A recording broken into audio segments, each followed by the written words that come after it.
Hello friends. तो आज मैं अपनी जो किचन की है फाइनली डीप क्लीनिंग कर रही हूँ। तो वही मैं आज आपके साथ वीडियो शेयर कर रही हूँ। तो लंच वगैरह तो मैं सुबह ही बना लेती हूँ, तो मेरे पास टाइम था आज, तो मैंने सोचा आज फाइनली मैं सारी डीप क्लीनिंग कर लेती हूँ। पहले वीडियो में मैंने आपको दिखाया था कि मैंने एक शेल्फ़ साफ़ की थी, एक अलमीरा साफ़ की थी। तो उसके बाद जो है मेरी थोड़ी सी तबीयत ख़राब हो गई थी, तो मैं कर नहीं पाई थी। तो अब आज थोड़ी तबीयत बेटर है, तो सोचा आज मैं अब फाइनल सारी अपनी किचन साफ़ कर देती हूँ।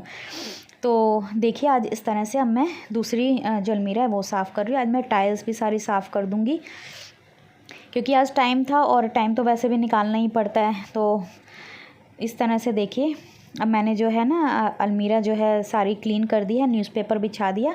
अब इसमें मैं ना तेज़ पत्ते डाल देती हूँ थोड़े से, मतलब जो भी शेल्फ़ होती है ना, आप तेज़ पत्ते डाल दीजिए ना, तो उससे जो है चीज़ें ख़राब भी नहीं होती, और जो कीड़े या इस तरह से जो चीज़ें हो जाती हैं ना, लग जाती हैं, वो भी नहीं लगती हैं, सारी चीज़ें साफ़ रहती हैं। तो इस तरह से ना जो मसालों के डिब्बे हैं इस तरह से मैं रख दूँगा। मसालों के डिब्बे क्या है, मैं ना एक साथ क्लीन नहीं करती।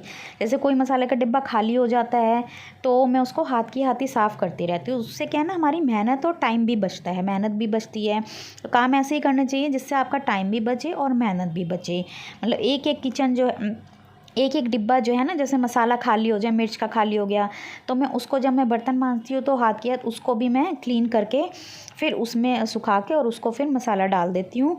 तो उससे क्या है, मेरे सारे जो डिब्बे हैं ना क्लीन रहते हैं। नहीं तो एक साथ करो ना तो फिर बहुत मेहनत भी लगती है, फिर उसको सुखाओ, फिर बहुत टाइम लगता है उसमें। तो इस तरह से आप भी कर सकते हैं, तो आपके सारे जो भी डिब्बे हैं जो कंटेनर है ना बिल्कुल क्लीन रहेंगे। तो अब जो दूसरी शेल्फ़ है वो भी मैं इसी तरह से कर दूँगी। और तेज़ पत्ते जो है ना, आप जो आपके कपड़ों की अलमीरा होती है उसमें भी आप कोने में 2-3 पत्ते तेज़ पत्ते के रख दीजिए। तो आपके जो है ना, मतलब अलमारी बिल्कुल मतलब वो स्मेल नहीं रहती उसमें, और सही रहता है।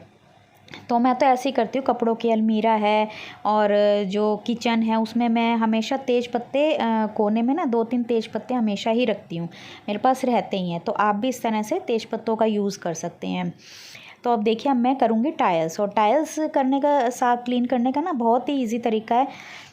मैं कोई कॉलिन या क्लीनर वगैरह से नहीं करती, क्योंकि उसमें ना बहुत टाइम लग जाता है। क्लीनर से जो कॉलिन वगैरह हम स्प्रे करते हैं ना, इसमें क्या होता है, विम बार लिया और जो स्कॉच ब्राइट होता है ना, वो बहुत स्मूथ वाला स्कॉच ब्राइट लेती हूँ मैं, और थोड़ा सा उसमें विम बार में थोड़ा सा पानी मिला दिया, और उससे क्या है हाथ ना बहुत स्मूथ चलता है। देखिए फटाफट हाथ चलता है उससे, और फटाफट आप हाथ जो है ना चला सकते हैं इस तरह से।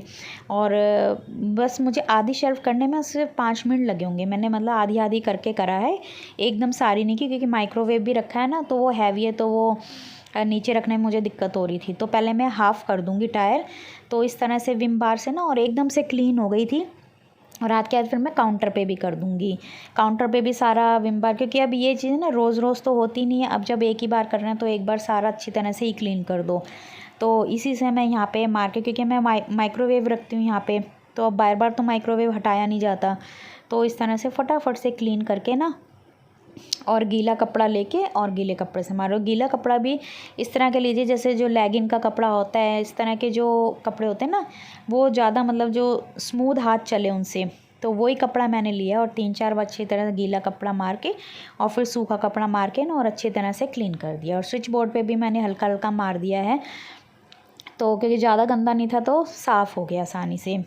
तो अब इस तरह से जो है, इस तरह से मैं क्लीन करती हूँ।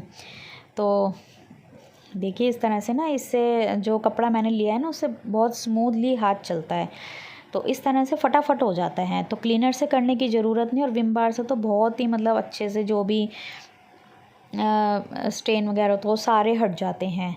तो इस तरह से जो है मैंने स्लैब वगैरह सारी साफ़ कर दी है। अब यहाँ पे मैं माइक्रोवेव करके और फिर उस वहाँ का पोर्शन करूँगी। तो इसमें क्या है कि टायर्स और काउंटर वगैरह ये जो चीज़ें होती हैं ना, इनको साफ़ करने में टाइम नहीं लगता। टाइम लगता है जो छोटे छोटे जो सामान होते हैं ना, उनको हम ऑर्गेनाइज़ जो करते हैं ना, उसमें टाइम लगता है। क्योंकि जब हम किचन क्लीन करते हैं तो सामान कुछ हमारा एक्स्ट्रा भी निकलता है, तो उसको किस तरह से हम एडजस्ट करें, कौन सा सामान बेकार है वो निकालें, किस तरह से रखें, उन चीज़ों में बहुत ज़्यादा टाइम लग जाता है हमारा। तो इसलिए बाकी इन चीज़ों में, बड़े बड़े कामों में टाइम नहीं लगता। तो मुझे 2 घंटे लग गए पूरा। जबकि टाइल्स वगैरह काउंटर वगैरह क्लीन करने में मुझे टाइम नहीं लगा, वो तो फटाफट 5-10 मिनट में हो गए। लेकिन जो छोटी छोटी चीज़ें होती हैं ना उनमें बहुत टाइम लग जाता है। हम जैसे कुछ मैंने प्लास्टिक के डिब्बे भी निकाले हैं जो यूज़ नहीं हो रहे थे, हम इकट्ठे कर लेते हैं कि काम आएंगे, लेकिन काम नहीं आते। हाँ, कुछ डिब्बे होते हैं जो 3-4 या 4-5 डिब्बे वो रख लो भाई, कभी काम आ जाते हैं। लेकिन बाकी के जो डिब्बे वगैरह हैं वो मैंने सारे हटा दिए। उनको किस तरह से ऑर्गेनाइज़ करना, क्या करना, उसी में बस हमारा जो है ना टाइम चला जाता है। तो लेकिन जो बाद में जो रिज़ल्ट आता है ना फिर वो बहुत अच्छा रिज़ल्ट आता है, मतलब किचन एकदम बिल्कुल क्लीन हो जाती है ना। तो अब देखिए जो बाकी की जो टाइल्स है माइक्रोवेव उधर खिसका के अब यहाँ भी मैं इस तरह से कर दूँगी। तो इससे ना बहुत जल्दी जल्दी काम हो गया मेरा। तो काउंटर वगैरह सारा करके और सिंक के पास से भी, गैस के पास से भी, वो सारा मैंने ना एकदम क्लीन कर दिया है। तो इस तरह से टाइम तो लगता है, लेकिन एक बार जो है अब करना ही पड़ता है, मतलब टाइम निकाल के ना किचन को साफ़ करना। क्योंकि जब करते हैं ना तो फिर ये देखिए इस तरह से अब सारी जो है मेरी टाइल्स और ये काउंटर बिल्कुल क्लीन हो गया है। देखिए वैसे मेरी टाइल्स जो है डार्क कलर की हैं तो इसमें ज़्यादा इतना पता भी नहीं चलता, लेकिन बहुत टाइम हो गया था ना तो इसलिए फिर मैंने कहा आज एक बार कर ही देते हैं साफ़। और बिल्कुल टाइल्स और काउंटर देखिए एकदम क्लीन हो गया है। तो इस तरह से मैंने सारा क्लीन कर दिया है। अब उसके बाद ये जो स्टील के रैक होते हैं ना, ये देखिए सॉरी स्टैंड जो होते हैं, इनको भी टाइम टाइम पे साफ़ करते नहीं तो ये ना बहुत जल्दी गंदे हो जाते हैं। और जब ज़्यादा गंदे होते हैं ना फिर साफ़ करना भी बहुत मुश्किल हो जाता है। तो ये भी गंदे हो रहे थे थोड़े बहुत, तो मैंने कहा हाथ के हाथ इनको भी मांज देती हूँ। तो इनको भी मैंने एकदम से क्लीन कर दिया है। अब ये जो मेरा स्टील का रैक है ना, अब इसको साफ़ कर दूँगी। अच्छा, इन्हीं चीज़ों को साफ़ करने में ना मेरा टाइम ज़्यादा लग गया। मतलब जो छोटा छोटा सामान है इनको पहले हटाओ, फिर स्टील के रैक को साफ़ करो, तो इसमें मेरा ज़्यादा टाइम लगा है। तो इस तरह से जो छोटा छोटा सामान है वो मैंने निकाल दिया। और इस पर भी ना मैं जो पेपर है, वाइट पेपर है या प्लास्टिक की पॉलीथीन ना, वो बिछा देती हूँ। तो इससे क्या है जल्दी गंदा नहीं होता, क्योंकि अब रोज़ रोज़ तो चीज़ें साफ़ नहीं होती। तो ये बिछाने से ना क्या है हमारा काफ़ी टाइम चल जाती हैं, मतलब बहुत जल्दी रैक गंदा नहीं होता है। देखिए प्लास्टिक की पॉलीथीन, इस पर मैं ऑयल वगैरह रखती हूँ ना तो कितनी गंदी हो गई है। ये नहीं मैं बिछाती तो जो इसका बेस है ना वो जल्दी गंदा हो जाता। तो इसलिए मैं ये चीज़ें बिछा के रखती हूँ ताकि कुछ ज़्यादा टाइम तक मतलब साफ़ रहे जो है चीज़ें। तो अब ये स्टील का रैक मेरा बिल्कुल साफ़ था, लेकिन फिर भी मैंने इसको जो है थोड़ा विम बार से ना एक बार क्लीन कर दिया। देखिए ये स्टील का रैक जो है ना, ये ना बहुत ही अच्छा, और इसका वेट भी काफ़ी मतलब अच्छा है, हैवी है। और ये ना बहुत ही काम का है, मुझे तो बहुत ही पसंद आता है ये, मतलब काफ़ी यूज़फुल है। ये लोकल मार्केट से ही मैंने ख़रीदा था और साफ़ क्लीन भी जल्दी हो जाता है ये। तो इस पर भी मैं जो पेपर होते हैं ना, ज़्यादातर मैं वाइट ही बिछाती हूँ, उससे ना थोड़ा मतलब क्लीन अच्छा लगता है। तो इस पर ही प्लास्टिक की पॉलीथीन बिछा दी और टेप लगा दिए। तो देखिए इस तरह से मैंने सेट कर दिया।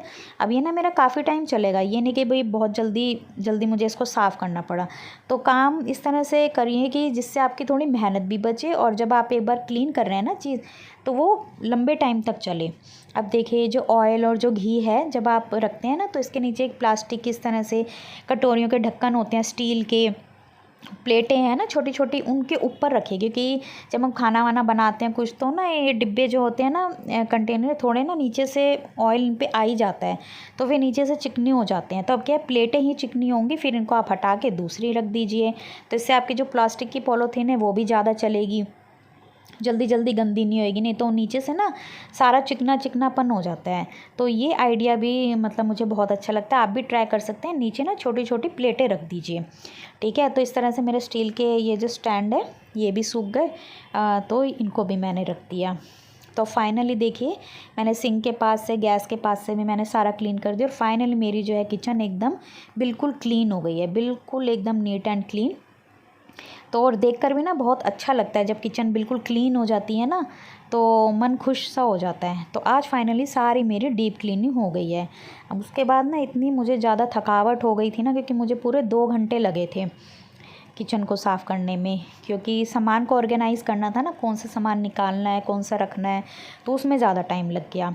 तो अब उसके बाद हम मैं पीऊँगी आम पन्ना, इंस्टेंट आम पन्ने ना पाउच आते हैं, और इनका भी ना टेस्ट बहुत ही अच्छा होता है। बस ये पानी में मिक्स कीजिए, 1 पाउच डालो और बहुत ही मतलब टेस्टी लगता है। तो इस तरह से अब बहुत ज़्यादा थकावट हो गई थी, 2 बज गए थे, तो बस ठंडा ठंडा मैं पीऊँगी आम पन्ना। और फाइनली मेरी आज डीप क्लीनिंग सारी हो गई है।